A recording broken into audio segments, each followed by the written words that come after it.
So at the time, I didn't know this. Like, I didn't have the words for this. But now, when I look back, I realize this is a little bit of the mentality you need to adopt. Yes. And one of the things my business hero says is you need to find your wins, right? So there might be the big ultimate win that, this client or whatever revenue goal you might have. But then there's also sub wins in the lead up to that. You'll have an idea, or you'll have a thought, and instead of being overwhelmed by the size of it or trying to achieve the end portion you have in your mind right on day one, is just keep your full-time job and start a part-time business. It's part-time for a reason. It requires time. It's not spare time, and you do it consistently for a while so that it can be able to grow. If you want a more balanced life, right, then you need to just create a cadence for yourself, which is going to make sense.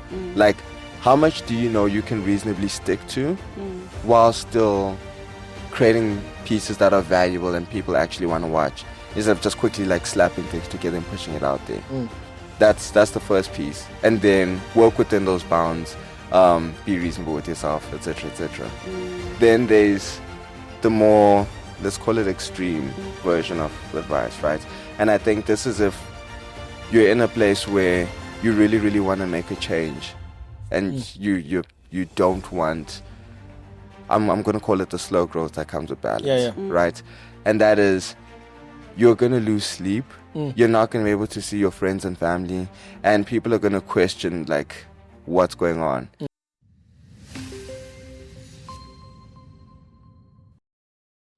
Hi there. Welcome to Monetize Your Business podcast conversations in partnership with FNB.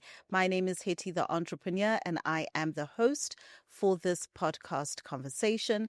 And we love to start our podcast really just looking at the week that we've had from an entrepreneurship perspective and picking the brain of our co-pilot, who is Papa Biz. How are you today? I'm good. Excited to be here.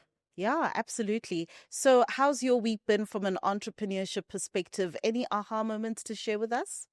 Yeah, I was actually reading a marketing book, and it posed an interesting concept. And what it spoke about is the importance for us as entrepreneurs to really simplify our messaging, whether it's on social media or for clients, so that they can actually know on a very simple basis what it is that we do. And what they put out is a very simple concept. There's a painting company that they were working with. And on the website, there's all types of different buildings and different colors and things. And there's the frequently asked questions and our stories. So the website is very, very busy. And what it came across, if you look at it from the outside, you'd be wondering, is this a property company? Confusing messaging. Or is it a construction company? Yeah. What's actually happening here? And what they got them to do is just to test out a very simple concept. They removed everything from the website. And they just had somebody painting a cross on a white wall. And the message on the website just basically said, we paint all kinds of stuff. I love that. And then a message below it said, click here for a quote.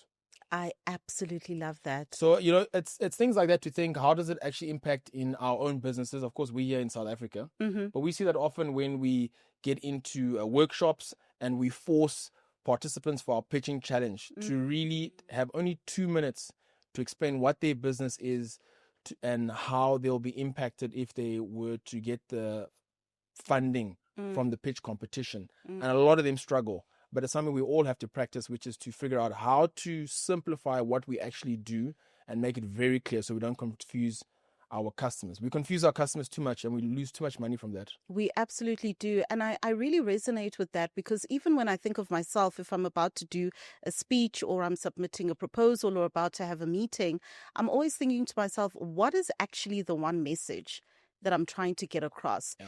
And if I've got 10 different messages, then I probably don't actually know what it is that I'm trying to get across. Yeah. It's confusing. And we confuse our audience in that way. Yeah. All right. No, fantastic. Thank you so much for sharing that. Sure. Simplification. I love that. So, monetizers, today we've got a fantastic entrepreneur that we are having a conversation with. His name is Nigel Nyathi from Tune Enterprises. He is within the photography, videography space, but more importantly, I would probably say visual storytelling. And he will, of course, unpack with us his entrepreneurship journey and where he comes from. Welcome, Nigel, to the conversation. Thank you so much, Hetty. It's Welcome. Good to have you. Nice one. Thanks, Papa. Glad to be here. Fantastic, Nigel. I mean, we've had the opportunity to work with you for some time now. But of course, for those people who do not know who you are, maybe could you paint a bit of a picture of your earlier context for us? Where were you born? Where do you come from, etc.? Sure. So my name, like Hetty said, Nigel Nyathi. So I was born in Zimbabwe, and my parents moved me out here when I was 7. Okay. And when I guess I started on my journey initially, it's because I really enjoyed music, right? Yes. So it started off like that. And as I was growing, one of the things I started to realize was with the internet expanding and everything, visuals became a lot more important. Yes. So that's when one of my friends actually convinced me to actually get a camera so that we could actually start to shoot content. Then lockdown happened, which meant I knew nothing about cameras, and I actually didn't care, to be honest. It was going to be his responsibility. But being put into lockdown then forced me to have to start to do things myself. And then I very quickly started to learn a lot of like the elements that go into that. And before everything else happened, like you said, I started really obsessing over stories. Okay. And actually like using the visuals to tell a story. Okay. And yeah, one day I just woke up and the business was like, I like what you do. Can you do that for us? Okay. And that actually showed me that it actually is possible to make a living in this route. And then that's where I kind of pivoted. Okay, interesting. So you were using social media as a platform for your storytelling. 100%. Okay, and you started with your own storytelling, I would imagine, before you got your first client? Correct. So what actually happened, we were trying to like push the music, right? And obviously there's a whole lot of like different concepts that you keep trying to see whatever sticks. At that time, what we started doing was we put together this little series on YouTube where within that series, because one of the things that I'd learned, right, or what the internet was teaching us was if you want to gain traction on social media, teach people stuff, right? Which I also started to quickly learn that may not be applicable to like everything that you're trying to do. But in that case, we started showing how I made my beats, how we recorded the music, all of those things. But there was really like a lot of storytelling elements in there because I'd show you when I woke up, how I selected the beat, what it meant to me, all of those things. And then I guess people watch. And sometimes they watch silently for a very long time. But then eventually someone came up to me and was like, hey, man, I've been seeing the stuff you're doing. I want to do something very similar for a concept I want for my business. And then that's how they actually approached us. So when you were doing that in the beginning, was the idea that you were growing an audience or just testing out what you were learning from the internet? So honestly, I was trying to use that as a way to grow the audience, but at the same time, because business demands money, right? And I really, really needed some sorts of income from the music because stream sales are not great. You get like cents every time someone listens. Shows when you're still young, and maybe young's the wrong word, when you're still newer to the market and you haven't established yourself, no one's really going to pay you for a show. They pay you an exposure. So all of the things that I needed to do required money, and we had to find some sort of way to do this. So we were going to try to use YouTube as like the long play. So in the beginning, it's going to build an audience, but eventually we're going to start getting advertisers on board, and then maybe brands would come and try to work with us. And who knows what other opportunities but we're just like, YouTube is the way to do this. Social media, let's get people to see us. So when the first client comes through, I mean, that's quite exciting. Somebody's coming and say to you, hey, I want to give you some money for this. How did you feel? What did they need from you? How did you feel about being able to execute for them? So when they first spoke to us, they mentioned the fact that, look, we need someone who's going to help us. So what we're doing is we're traveling around South Africa and we're meeting all of these different artists. And we need someone who's going to help us package all of this and tell the story of what it's like to be a young artist in South Africa going against the norm, because it's tough to be in the creative field. So that was what they pitched to us. And then, and I say us, but like really at that time it was just me. Yes. But effectively I obviously lost my mind, because I was like, oh, this seems like such a big opportunity. But then that really scary question then came into play. How much are we going to charge them for this? How much is it actually like worth? So did quick research, came up with, am I allowed to say numbers here? Right. Oh yeah, people are watching. Entrepreneurs, we need the numbers. Right. Okay. So then, yeah, in the beginning, the number I thought of was like, okay, between 10 and 15,000. That I'm really reaching here, but maybe that's gonna happen, because up until then, the most I'd been paid was like 2,000 rand to shoot someone's video, and even that for me was like amazing. So then we had this meeting, which also showed me that I was in a completely different league now. We actually had the meeting at like a restaurant, which maybe is not that much of a big deal, but like for me at that time, I was like, whoa, yeah, this is amazing. He paid for the food, he paid for everything, and then we get to the part where like the conversation's getting a lot more serious. It's like, okay, so what's the damage here? How much is this going to cost me? So then I was like, I can do it for 10. Like even the number 15 couldn't come out of my mouth at that time. So then I just say 10. And then he was like, oh, that's great, because I kind of had budgeted like 25 for this. Oh, wow. And I was like, oh. Then he's like, okay, go back, sit down, itemize all the things that need to happen, and then give me a price. But know that I can push to 25. Okay. So then I went back, and now all of a sudden my thing was a lot more detailed. I like had all of my numbers spread across, and then the real number actually ended up coming up to like 35, or no, it was actually something very ridiculous, like 60 something. Okay. And then I showed it to him, and I was like, so this is what I came up with, but just to make it fair, I can do it for 25. And then he said, you know what, I don't want to rob you, right? Let's look at some of these things, remove some things we don't need, and then I'll give you 40. Okay. And that was even more than I was making at my corporate job at that time. Okay. So that's what showed me. What is your corporate job at that period? So I was a business analyst with FNB. Oh, okay. Hey! Yes. Easy. Yes. Nice, okay. Okay, that's quite interesting. I'm interested, a lot of the entrepreneurs that are going to be watching might be in that season just before they get that big client and that lucky break. And they're putting content out there.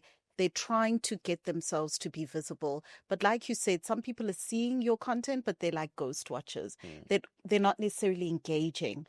How do you deal with that season just before you blossom, where you're still kind of under the soil, still trying to root yourself, but you know the potential that you have?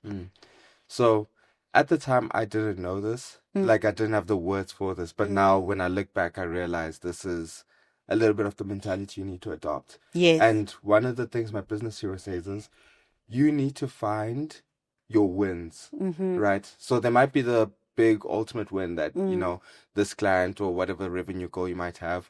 But then there's also sub wins in the lead up to that. Yeah. Did I post every day? Are my videos getting better? Am I getting comments from these people? Am I getting likes? Whatever the little goals might actually be. And the closer you tie them to you, like things that you can control, the easier it is to like progress. So I didn't have the words for this at the time, but my whole goal was I just wanted to make better and better music, and in turn also better and better content. And every time the mark I used to use for myself is, how much do I obsess over my own video, right? Like, do I go to bed at night, like still watching it, letting it loop on Instagram, right? If I don't, then I didn't do as well. But if I sit there and like my siblings are telling me, Nigel, we're tired of hearing it, then I'm like, okay, this was good for me. And then that kept me going long enough for something to actually happen. Now, when you started working with this client, what is one of the most surprising things that you experienced, whether it was results or just working with them? Because this was also something new for you. That it actually takes way more work than it actually seems, and it sounds cryptic, but the whole thing was, when we had this outline in the beginning, it sounded like, oh no, this is going to be so easy, right? Like, we do this, we just need to go to the artist, talk to them, put our cameras down, shoot the videos. But then when we did the first interview, I was admittedly embarrassed, right? Because we had underprepared. We had a couple of questions, we had an idea of what we needed to do, but we didn't plan, how are we going to make sure that we're still lighting when we go outside? How are we going to make sure that we're doing sound checks without necessarily derailing everybody and like messing up the flow? All of these lists of things that needed to happen in order to get like a product that you're actually proud of, not just something you slap together. I learned that lesson because that first shoot we were very underprepared. Oh, wow. We had to like keep asking people like, okay, wait, we need to like make a plan to like get lights out here, right? And luckily this business owner, he was very gracious with us. After that day, he was like, that was great. There were a couple of mistakes here, but like, I think I see how we're going to do better. So for the next one, before we go and do this, help me out with this, and this, right? And that in itself forced us to then start like putting in place certain things. But that was definitely surprising. I thought this was, we walk in, we put our cameras down, we make money. Yeah. But it's not that easy. Talk a little bit about pivoting, because you worked as a business analyst at FNB, and often at times if a person's in a cozy job, no matter how the job may be, you know that you've got a guaranteed salary that's coming in every single month. How do you then make the decision to pivot into full-time entrepreneurship? Are there certain things that needed to be put in place before you could do that? Sure. And I guess maybe for full transparency, I'm still with FNB. Oh, okay. I see. Yeah, I'm still with FNB. Oh, okay. But I think maybe to kind of position where my head is at around the future, Yes. right, is firstly, I used to think what I needed the business to do was to make as much money as my salary paid me. Okay. But then what I didn't figure into that is my salary pays me, it's almost profit, right? Of course, like you pay fuel and all of those things, but there are no other expenses directly linked to you creating an output for your client, for your boss, right? With business, it's a little bit different. Like, that money might come in, but I still have people that I need to pay in order for all of that to happen, which means me making as much as I was making in my corporate job is not going to be enough, because my corporate job used to pay for my life. Yes. One person, yeah. And the business in itself still has its own life. Yes. So then now what I realized is, what I need is a runway.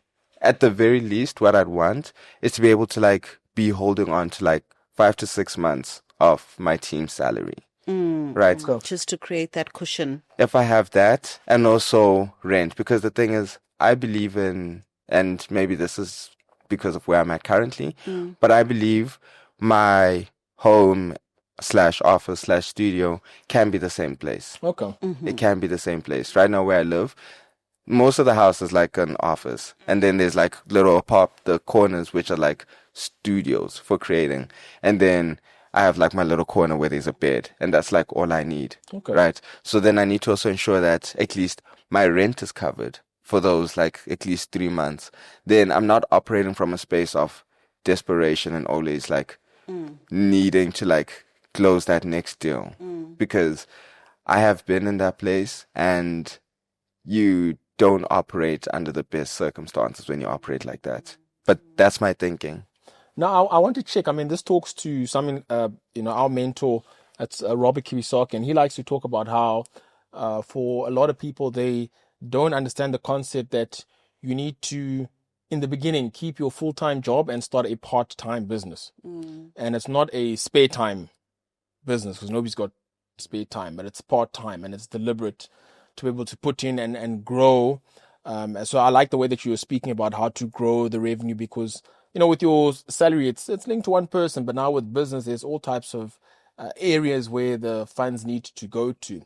And I mean, speaking to that, when you work now, because obviously you've got more clients, when now as you work with more clients, how did you get to understand that you needed more people? How did you identify the types of people that you would need? Because this was a new basically industry that you were going into, which is very different from your corporate work. Sure. I absolutely love that question because those lessons came about from working with you guys, right? One of the first things, so if I can also just quickly step back, right? As a musician, like I said, I was a one-man band. I used to record my own music. I used to make my own beats. The more stuff I did on my own, the greater sense of pride it gave me, right? It made me think, oh yeah, I'm this big shot. I can do everything on my own. And then when I seriously got into business, by the way, just for the record, I'm pretty sure half the reason I didn't make it in my music the way I wanted to was because that was my mentality. I was trying to do everything. But then when I got into business and suddenly there was someone else I was accountable other than just myself. Because with music, I didn't have a label. So the only person I had to wake up in the morning and report into was me. And the only person who will ever believe your excuses is yourself. Now, when I had a client, right, this big client with these massive deliverables, and all of a sudden I was put on a much bigger stage, right? Suddenly I realized that me trying to do everything on my own will definitely not work. Yeah. And that was also one of the first pieces of advice that you gave me. You said, one editor is not going to cut this. You're going to need at least two people. And then I went ahead and started hiring people. And then that's where I learned the first lesson around all of this is that on some level, you're going to need to trust other people. Yep. Because the whole reason I never used to work with other people is because I used to tell myself, no one can do what I can do as well as I can do it. Yep. Which is, now I know, one of the biggest fallacies you can get into, because there are people who all they do is that one thing while you're doing 7 different things. True. So they're going to be so much better at you than it. So eventually I had to start trusting people. Okay. I made a lot of mistakes. One of those mistakes ended up costing me 35,000 Rand wow. that I didn't even have. Wow. But you're in business, you need to figure it out. And when you get burnt like that, you become even more cautious the next time you're looking at people and you're trying to put people in a role. And also, how much trust do you need to give right off the bat? And sometimes, are you confusing trust for laziness because you don't want to sit there and do the work of actually helping this person get to a point where they can actually do the work on their own? Sure, yeah, the people aspect is really quite complex because bringing people into your business, they may not have the same motivation, mindset, work ethic as yourself, and kind of inculcating and building a team can be quite a challenge. When you look at how Toon Enterprises has now grown from this first client that you had that put, this weighted responsibility onto you, where is the business now? Sure. It is very far from that in a number of ways. So firstly, I think one of the things we have become a lot better at is from a delivery point of view, right? As we've started to look, admittedly, we still make a ton of mistakes, right? There's a lot of things we're figuring out. This is one of the first times I can actually say I'm really, really happy with the kind of team I've put together and where we're at. That's right. Because there's a level of self-sufficiency which I'm seeing, but at the same time, there's still my role in helping develop everything that's going on, right? But I think if I had to paint the picture of where we've gone from that first client until now, with that first client, it was still me, and then I had 1 or 2 handy helpers, right? But now it's getting to a point where it's me, and then I have experts, right? People who I walk up to them, right? Of course, there's a couple of things which I still have to like impart Yes. because there's a certain culture in like the business which we need to follow. But there's so many times when I walk up to them and then I see something new. And now it feels like it's not just my brain that's growing the business. True. But there's Yes. actually multiple organisms that actually I want to exist. check with you actually on that. When we encountered a lot of small businesses, and sometimes they know, okay, we need to put out content and so on, but they're so busy and they see different things online, and then they'll be asking us, okay, so do I need to become a dance expert now? Do I need to be following these type of new challenges through TikTok? For a small business where, let's say, they don't have a big budget yet, and let's say they've got very limited budget to be utilizing, something like your services, but they want to be putting content out there. And if you take it back to like when you were starting, what advice would you give to them? Sure. Okay. So I'll give two pieces of advice, right? The first one is, I'll call it, if you're trying to be more normal. Maybe my phrasing here is not going to be the best, right? But if you want a more balanced life, right, then you need to just create a cadence for yourself which is going to make sense. Like, how much do you know you can reasonably stick to while still creating pieces that are valuable and people actually want to watch, instead of just quickly like slapping things together and pushing it out there. That's the first piece. And then work within those bounds, be reasonable with yourself, etc., etc. Then there's the more, let's call it extreme version of advice, right? And I think this is if you're in a place where you really, really want to make a change and you don't want, I'm going to call it the slow growth that comes with balance, right? And that is, you're going to lose sleep. You're not going to be able to see your friends and family, and people are going to question like what's going on. And you're going to need to be a lot nicer to yourself, because in this phase, you're also going to need to create way more. Okay. Right? And a lot of the time, some of the stuff you're creating is not going to be as good. Right? But you need to be nice to yourself in the sense that you recognize what you're working on and what you're trying to get to, but also you recognize what's not working. And you can have that conversation with yourself and be like, okay, this didn't work here. But you can do all of this yourself in the beginning. You can. You just need to choose. Are you going to do the slow, steady, balanced route, which you can be consistent around it and it'll work over time? Or are you going to go full force and like just ram your head into the wall until it breaks down? I hear you. What are some of the biggest business lessons that you would kind of share with our audience that's watching? And it could be across the spectrum, whether it's from systems, processes, managing people, showing up online, etc. I think the biggest one, and it probably spans across everything, and that is, I've got this little like note in our office. It started off as a note to myself, but I hope like the culture spreads, right? And that is, be a man of your word, right? If you are the kind of person that says X is going to happen at Y and X happens at Y, people will trust you a lot more, and you will trust yourself a lot more.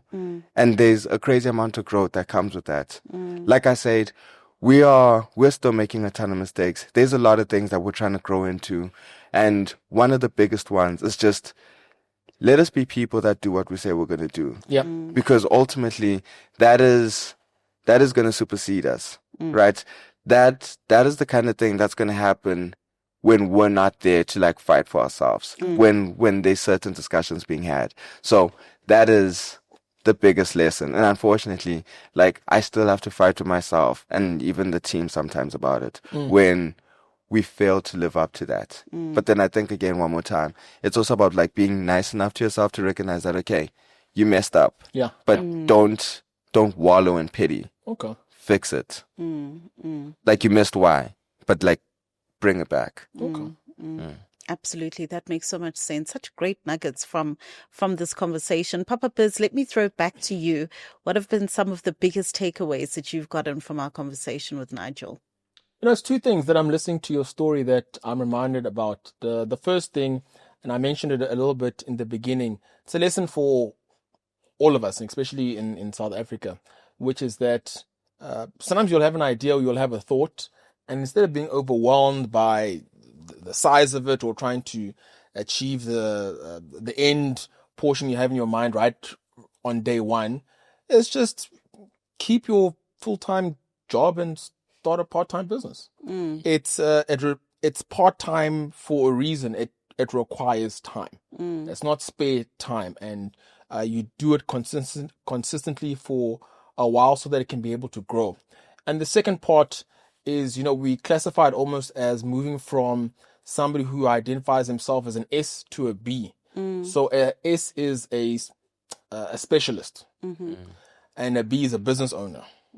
Now, an S as specialists, their frame of reference is, I can do it all by myself. Nobody can do it like me. And the thing that you find is that one can't be a business owner like that, because you need to rely on other people, and you need to build trust through with other people so that the business can actually grow.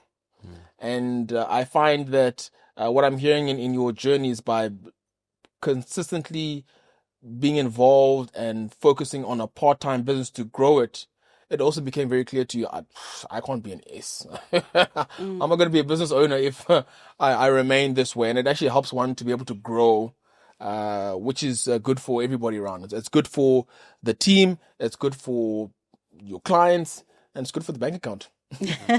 Absolutely. I think for me, my biggest takeaway is I love your ability to kind of roll with the punches, and also whatever opportunities have come along the way. So the first client came and he said, you know what, obviously I'm going to make some mistakes, I'm going to learn, then I'm going to grow from there. And then the next client comes, and then you kind of grow from one step to another. So that's been my biggest takeaway from this. Nigel, for a person that is watching, maybe they're running an organization or wanting to grow their own personal brand, etc., how do they get in touch with you? Sure. So I think the easiest way to reach out to us is via our Instagram. We check our DMs daily, right? And that is at TOON.ENT. That's how you can find us. Otherwise, you can actually reach out to us either via email. So the email address that we actually check right now is our Gmail one, which is nignyathi@gmail.com. And then I don't know if I'm going to regret this, but I guess I can also share my personal number, and that is 0817032279. Those are the easiest ways to actually get a hold of us. Oh, that's very good. And I wanted to check as well, unless I'm mistaken, of course, you work with us and other clients, but also recently you did some work for NSBC Africa as well? So, yeah, we actually attended the conference. Oh, wow. And then, yeah, we actually ran like a little special talking to businesses, interviewing them, etc. Oh, nice. etc. Oh, that's Yeah. awesome. How was that experience? Amazing. So we've been there before, right? And last time we went there, we also went there. It was the beginning of learning how to make offers. We went there with what was an okay offer, but the approach just wasn't as great. This time, learning a lot of what we've learned in that time. Yeah. It was a much better showing for us. Really great collaboration, really amazing opportunity. Nice. Like we're Well grateful. done. Well done. No, we're wishing you much success and growth from strength to strength. Thank you so much for joining us today. It's been such a fantastic conversation.